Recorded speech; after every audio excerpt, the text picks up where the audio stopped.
The Mod of Redemption is a mod in beta that has been recommended to me more than any other Terraria mod. So we're going to see what it has in store, and I must admit, I quite like what I see. The first new thing I run into is a tree bug, and it's kind of funny having this be the first thing I encounter, but at the same time, a mod that takes the time to add passive mobs like this has clearly had a lot of effort put into it. Since there was a cave next door, I figured I'd head on down and see what loot there was to be had. There were a few regular wooden chests and ore, but nothing special, so I did what I usually do when playing a new mod, and that was exploring the surface to see if there was something new and interesting. I made a quick stop at some living trees and headed into another cave that was both a jungle and regular biome, which is a nice way of sneaking into the jungle early game. Even so, I didn't get far, and the treasure was just regular stuff. Night fell, so I slapped some houses together and went back underground to continue exploring, scratching my head because I was sure this mod had a lot of content, but I haven't really encountered much yet. Well, time for that to change. While underground, I was informed that a portal rumbles, and I followed its prompt to check the map. Somewhere on the surface, there was a question mark. I hop, skip, and jump away, and now we're getting somewhere. Chicken? Can I kill it? Yes, I can. There's an NPC here selling several forest-themed items. Nothing I can afford and nothing particularly interesting, but it's nice that he exists since the living tree I found didn't have a fledgling staff. And on the other side of this lake, I see a portal. Huh. Oh, what? Oh, just Huh? Hello? What?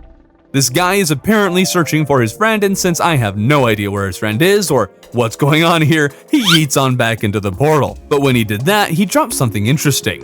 Putting this in your hand will point to an ancient structure. Oh, all right. I am so down for this. Okay. That arrow that appeared apparently points to some structure, and that has me super excited. But before following the arrow's direction, I explored the rest of the shrine and found this cave where I figured breaking the dirt-looking thing would be a good idea. What if I break this? Aha! I found someone! Oh goody, he sells dirt and mud. Wow, such a useful NPC. When I returned home to ready my treasure hunt, I spotted something in my inventory I didn't recognize. It looks like a boss summon, and sure enough, it is a boss summon. I can still do it, I can still do it. I'm confident in this. I can. No, back away. No, I found a boss! All right, we're going straight down. I'm finding this, whatever it is, I'm finding it. And so the epic treasure hunt begins, and I find the thing in a minute flat. I lost my poor Mew. There's a shiny thing. There's a treasure chest with a mage accessory. It creates a blue pulsing, so if you see that, it's from this thing. The gold can be mined, but it's not gold, it's antique doral. There's an accursed gem on a pedestal, so that's promising. We all love a good curse. There's also another chest with a mage weapon that is super awesome. If I hit an enemy with it, the enemy would be bound, making them immobile and incapable of attacking. So, easy target, and I love it. The attack is hard to land though, and takes a couple of seconds to use, so it's not overpowered, but it is a great utility weapon for early game. Most interesting of all, the enemies have a different way of attacking. Oh, he has that's like a specific attack. Okay. Ouch. Oh, ouch. Ow, ow, ow, ow, ow, ouch. Retreat! That's enough adventure underground, I think. I head to space and am greeted with a massive surprise when the first island I find is this stunning temple that looks like a golden portal frame. I couldn't interact with anything, so I guess we'll get to that another time, but it looks sick. The rest of the potion got me nothing, but one more sky island with a celestial magnet, and that's quite unfortunate. But at home, I quickly set up magic storage. Some people point out that I have cheat sheet active during these runs, and that's true. It's there in the events of game-breaking bugs in these mods, which I have run into in the past, but also to set out things like magic storage so I don't have to worry about spending time organizing, and it's easier to find modded recipes this way. It helps me better showcase what the mod has available, and that's the real point of these runs. To do a half-blind run so as to give my genuine experience, but I also want to make sure I don't miss too many things. Speaking of which, I spotted a new recipe in the storage system called the Chalice of Alignment, and I used it.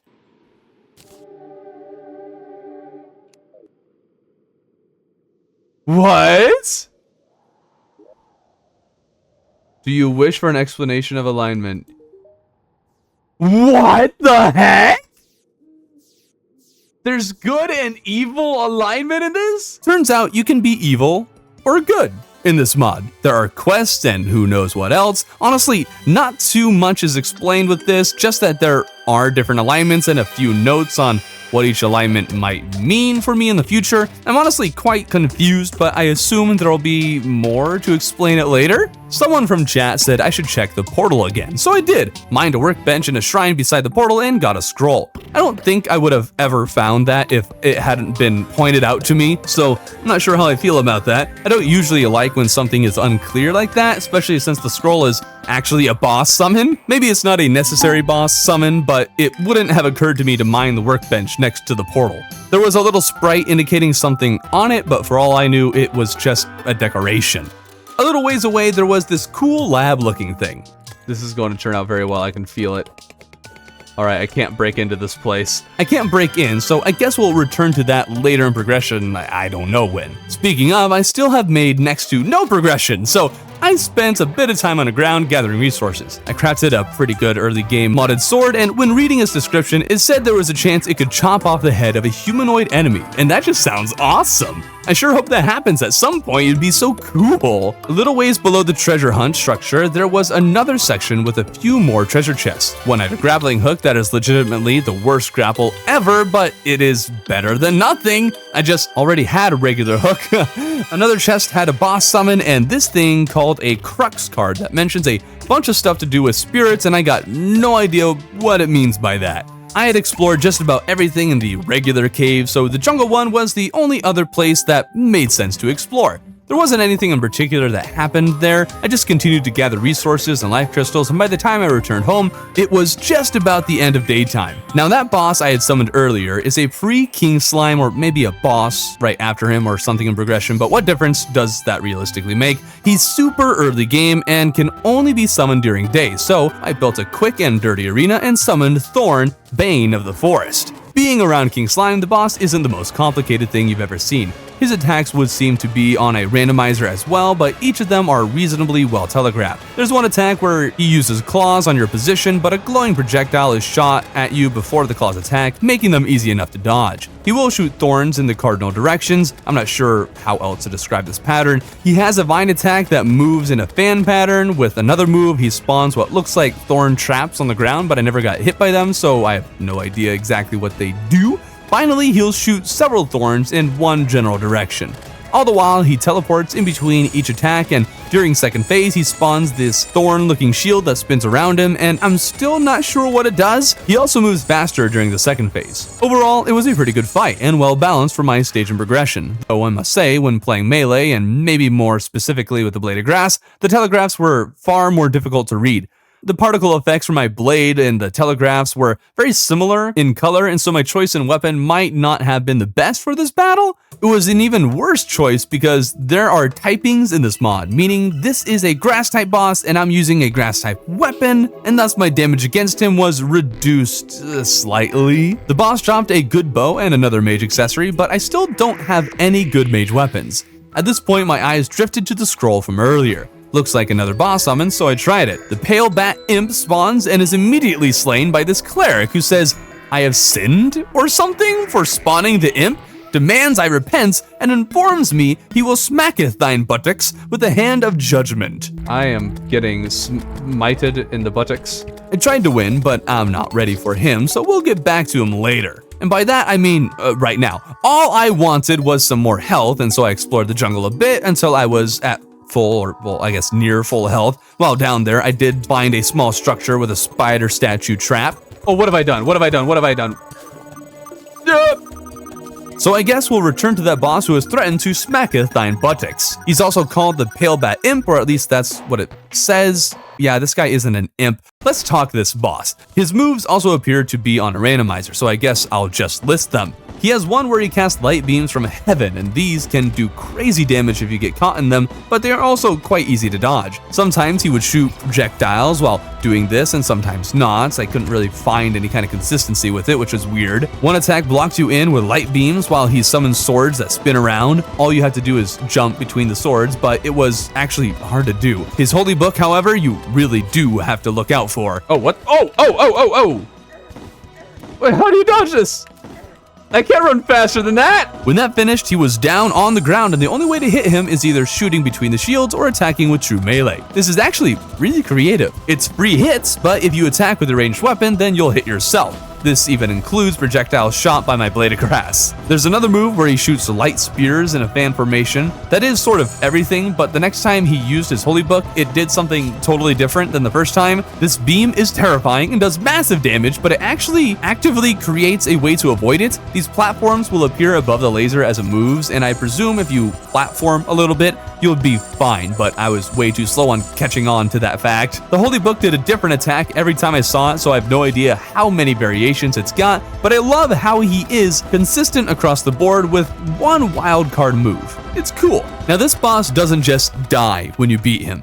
First, you get a little cutscene with text while he's on 10 health. He mentions something about sparing his life, and I'm curious. If I attack him now, will I kill him? If I don't, would I spare him? Does this impact my alignment? I waited and watched to see what would happen. Oh, he just explodes. Okay, I was going to let him live. Well, that was weird, but this mod is messing with my head. I've never actually been hesitant about fighting an enemy before in Terraria, but now I'm double guessing myself as to when I should kill or hold back. Another event that did this was the Raveyard that spawned soon after. Wait, what? Raveyard? Raveyard? What is happening right now? This is absolutely awesome.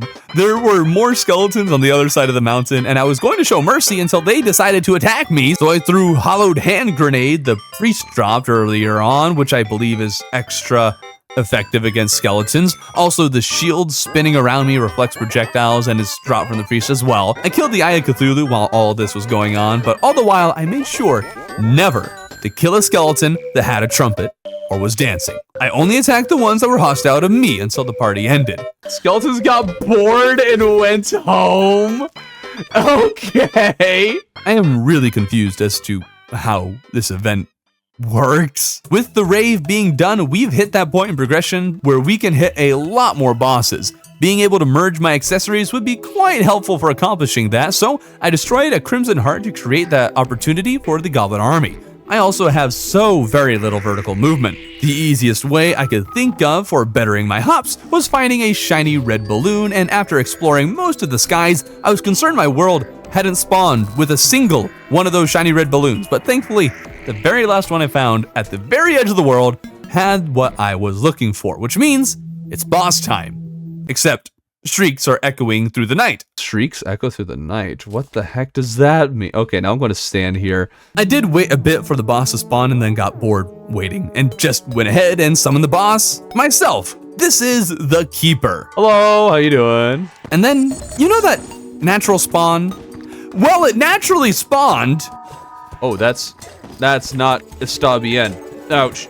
Okay, there, I think I see it now. Oh, that one's still going at me? That's not nice.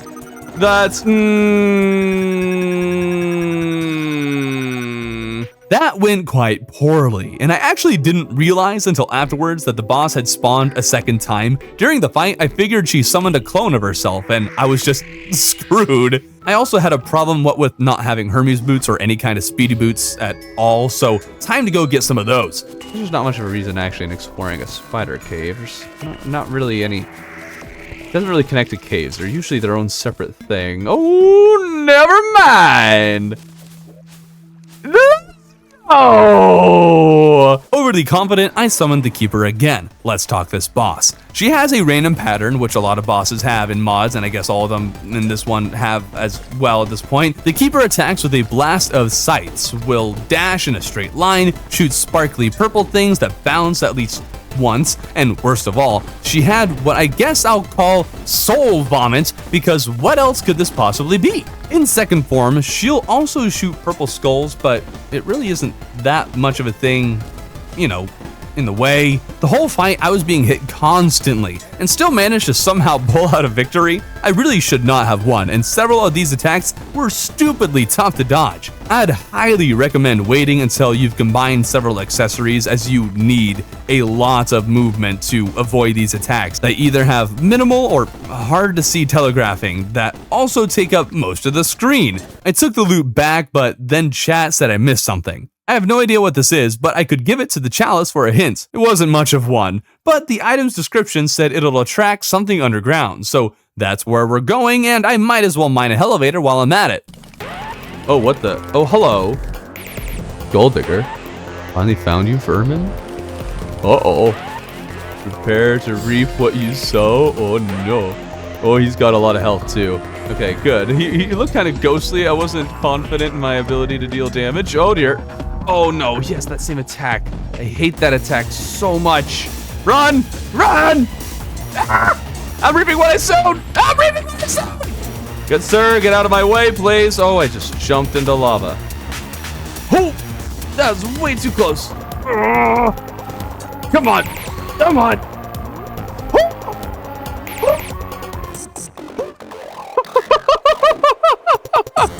That was way too close. I can't hardly believe I was able to actually beat that thing. Kind of brutal having him randomly spawn underground. I guess you could make an arena and then wait, but I wasn't sure if that would work. As is, he's dead, and I got his sickle as a reward. There was also this teddy bear, and the chalice said it would bring peace to the misfortuned. I kept mining the elevator for no reason other than I was just there, and along the way, there was this funky looking stone. Mining it, I am given stone. I thought it might be a modded mini biome, but there was nothing in the area. I have no idea what's going on with this. It's a different texture. Am I crazy? This is a different texture, right? But it's just regular stone. Now, item descriptions are much more useful than the chalice, and the teddy bear says it'll bring peace to the keeper, whatever that's supposed to mean. So, am I supposed to give the teddy bear to the keeper? Okay, we got 7:30. Look, I got a teddy bear. Oh. Oh.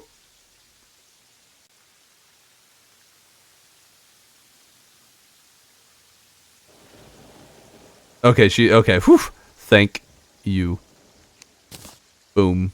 This made my good guy alignment a 3. Whatever that means. She dropped a crown, though, that makes humanoid skeletons friendly, so I guess that could be helpful. I killed the brain, but who cares? That's vanilla. Once the brain died, though, there was something at the NPC housing. Who are you? What the? Who? Hello? Oh, holy. Okay, the size of lost souls depends on the individual power. The stronger the will of being, the bigger the soul. Once the soul leaves the body, they cannot infuse with it again. When the soul has been found where the vessel infused with it, on most occasions, the skeleton will be created. However, if the soul is strong enough, it will form a pale brown flesh on the skeleton, creating a fallen. I have no idea why he spawned, but I don't think the brain had anything to do with it. He does something with repairing fragments, but I have no idea what fragments are. He also has a shop with a neat magic weapon. And this. Ooh, I like it. Hold on to that. He sold a violin, which I thought would be fun.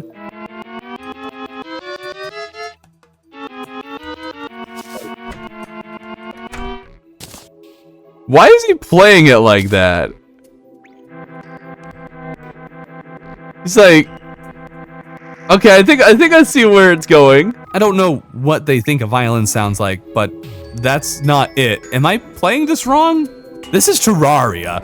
Now that I was spending time with one NPC, I figured I'd check out what the other guys were up to. And this one had this thing called the Eagle Crest spellbook that summons the Eagle Crest Golem. The description also says it's only sold after the brain or eater have been slain. Let's use it and see what happens.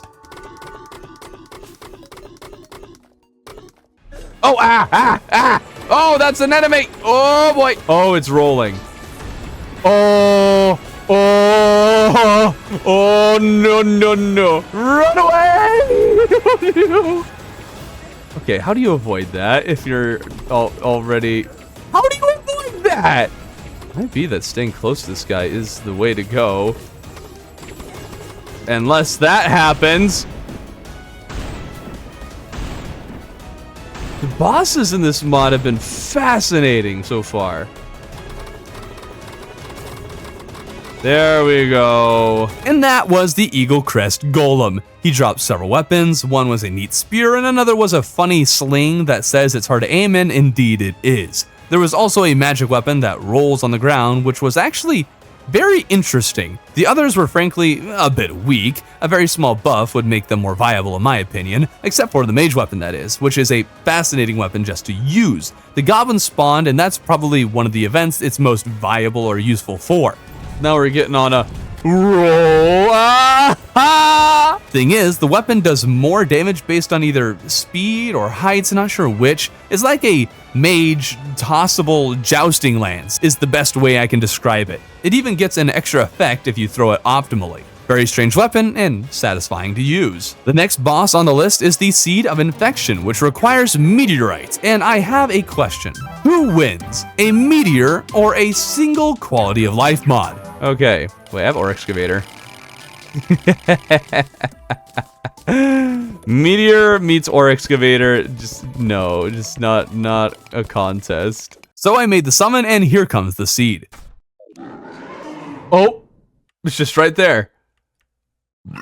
Oh, it just spawns in. No. Oh, no.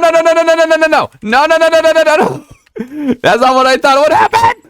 I need this I need the other accessories so I can actually get to the platform without needing to grapple. So we went on a journey to find the Goblin Tinkerer, but that ghost boss from earlier was chilling next to him. I tried getting the jump on him, but he wasn't taking damage, so I spoke to him and he wants a token from his creator, the Keeper. Huh. Wonder where that could be. No matter, I want a rematch against the Seed of Infection, but with far better accessories. The seed will summon little green masses in front of it, shoot waves of green projectiles, which is not to be confused with a fan of green diamonds that then explode into an even bigger fan of projectiles. He'll shoot into the sky and these things will rain down and does your typical dashing. There's a laser he shoots straight down, which is honestly one of the least intimidating lasers I've seen in any boss. He has a few other attacks, but they're all variants of him shooting the same type of projectiles. Killing him opens a portal and this guy pops out. What? Oh, whoa, huh? He says there's some resemblance between me and another guy. He also dropped this sick weapon. Hold up, let's backtrack. One thing I have missed entirely is the Foul Morning. It's a frost/pumpkin moon style event, but during the day. And it's also meant to be fought super early game, like around Aya Cthulhu. I'm way past that, but it's an event where you fight a bunch of chickens. So, of course I gotta try it. Before the event starts, you must beat an easy boss who actually has mad damage resistance at a certain phase, but that's only because he also drops an item in this phase that you have to use to make him stop acting all panicked. Then you can do damage. Oh wait, actually, the Chicken King dude drops the summon for the event. It's not that you beat him to summon the event, so messed up the order there a little bit. But anyways, the event. You kill a bunch of chickens, and that's fun and all. What the heck? But this event does not have the right to have music that goes as hard as it does. Legitimately one of my favorite songs in any mod, and yes, it is currently playing in the background. This isn't me making the chicken event overly dramatic. This is the actual music that plays, and as you fight an army of chickens. The event drops a sentry that creates an aura that increases the player's jump height and movement speed, and I love how inventive they were making a sentry that buffs the player rather than attacking. This brings me to Skeletron. Easy fight. Gets hit by Star. Goodbye. I didn't see anything at first after killing him, but chat informed me I had missed that crystals had formed in the icy caverns. I did do a little dungeon exploration first to, grab the lovely little Muramas and Kobold shield. When I was done with that, there was some new portal that had appeared, so I gotta check it out. There's too many things for me to explore right now. I can never set my mind on any one and stick with it, but check it out. Super cool blue portal. Oh, hello. Oh, Lotes. Okay, you speak some language. Oh, are you going to attack me? Yes, you are. Oh, you got health. Hold up. Oh, please. Come on. Keep moving. Oh. Oh, did it just reset? Oh, dang it. So it turns out I need to stick around the tiny little arena to fight this boss, or else it'll be considered having run away. I tried to battle again, but still couldn't for the life of me deal damage, and with this small dark space serving as an arena, I was not coming close to winning. So instead, I checked out the newly generated crystals in the tundra. I thought it would be a whole new biome, but instead they're basically pre-hard mode crystal shards found in the tundra, and better yet, they glow.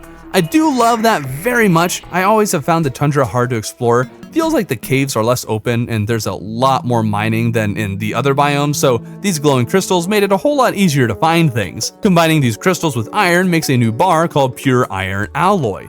This crafts a real cool armor set as well as some neat weapons, a very traditionally medieval aesthetic. I was hoping this new armor and weapon would magically do more damage against the boss Calavia, sure, but that wasn't really the case. Now the reason for my lack of damage is that apparently there is this whole armor system. When fighting the goblin army, sometimes when I attack the warriors, a little text would appear saying I've broken their armor. Same thing with the dungeon. I have no idea what caused this, but that same armor effect was coming into play with this boss. Only now, I couldn't figure out how to break it. My chat was trying to help me, but the whole time I am trying to figure out if the mod explained this somehow. Mod of Redemption really is a whole different beast than other mods. You have to change your mindset when engaging with it, and as in many ways, it's a whole different kind of game. There's elemental advantages, so sometimes what would typically be the strongest weapon isn't anymore. You really do have to carefully read the description of items or else you might miss their use, and even then you might have to do some puzzle solving. You have to actually consider whether to finish off a boss or not. It's a difference. Anyways, no idea how this armor system works, whether it was ever explained or not, or what is effective against it, but I did make a crossbow from the Pure Iron Alloy that broke her shield, and at that point, she just auto-dodged most of my ranged attacks. Still could do more damage, but seeing a boss dodge my attacks was definitely a shock. I chose to spare her because I guess I'm going to be a good guy for this run, and she now becomes an NPC. After giving her some materials and then placing a forge next to her, she's able to upgrade 2 weapons. One I have, one I don't, and the one I have becomes this real neat ice magic tome. Defeating that boss was pretty much the final thing that this mod introduced in pre-hard mode, so after she went down, I finished the elevator, mined for some hellstone, made a hell bridge, and summoned the wall of fresh. For the battle, I used the pure iron sword, crossbow, and ice magic tome. Together, they were able to beat the wall of fresh quite handily. The ice tome in particular could do crazy amounts of damage, but timing it correctly can be a challenge. And that's Mod of Redemption in pre-hard mode. And one thing you should know is that if you decide to go down the evil route, there will be maybe a lot of differences, maybe just a few, but there will be differences. This mod is so big, I'll have to split it into 2 parts to do the thing justice without making the videos movie length. So next week, I'll be releasing the hard mode portion of my run, and that'll be right here when that releases. And if you're watching this video before it does, then you should check out this video where I tried playing the lesser known Lunar Veil mod. It's become one of my personal favorites and recently saw a major content update.